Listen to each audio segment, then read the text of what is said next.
Have you ever wished you could automate sending daily email reports? Imagine the time and effort you could save by having this mundane task handled automatically by a Python script. This is exactly what we'll be exploring today. To start off, you'll need to have certain libraries installed in Python. These are smtplib, which is used for sending emails, and schedule, which is used to schedule tasks.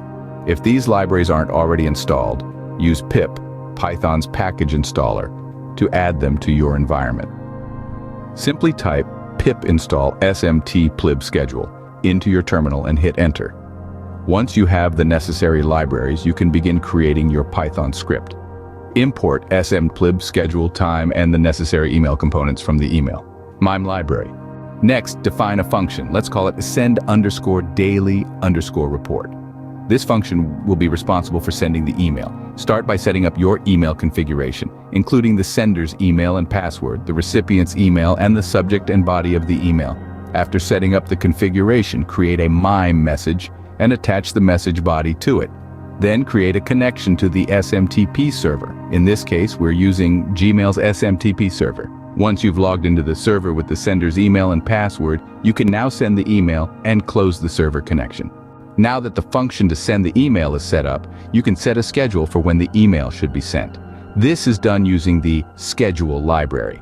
In this example, the email is scheduled to be sent every day at 9 in the morning. However, feel free to adjust this time to fit your needs. Finally, set up a loop to keep the scheduler running continuously. This will ensure that the email is sent at the scheduled time every day. Remember to replace the placeholders in the script with your actual email and password. If you're using Gmail, you'll need to use an application-specific password or enable the Less Secure Apps option in your Gmail account settings. For continuous execution, consider setting the script up as a scheduled task or a cron job, depending on your operating system. Remember, your email credentials are sensitive information. Do not openly share the password in your script. Use environment variables or a configuration file for safer practices. So, there you have it, a step-by-step guide to automating daily email reports using Python. Not only will this save you time, but it also ensures consistency and reliability. No more forgetting to send daily reports or dealing with the hassle of doing it manually. With this automated system, you can focus on what truly matters: